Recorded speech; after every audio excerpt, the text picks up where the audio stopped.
This might be the last gardening tool you need. Okay, that might be a bit of an exaggeration, but this is the Hori knife from WorkPro. It's got measurements on the blade itself.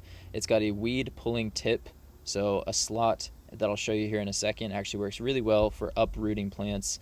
It's got serrated blade edge on the left and then a sharp blade edge on the right. Good for different things. Like for example, the serrated edge is going to be really good for cutting through thicker branches.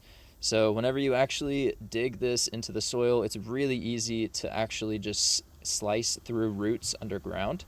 So right here I'm pulling up some old broccoli stems, and normally this would be something we struggle with, but with this knife it's actually fairly easy just to cut the roots underneath. And of course you can use it as a trowel to go ahead and put your seeds in the soil. Shows you the exact depth on the blade, so that's handy. And then this is a belt ready sheath. Make sure that you're cleaning it off after every use, and also don't be afraid to use a whetstone or sharpener to keep the edges sharp.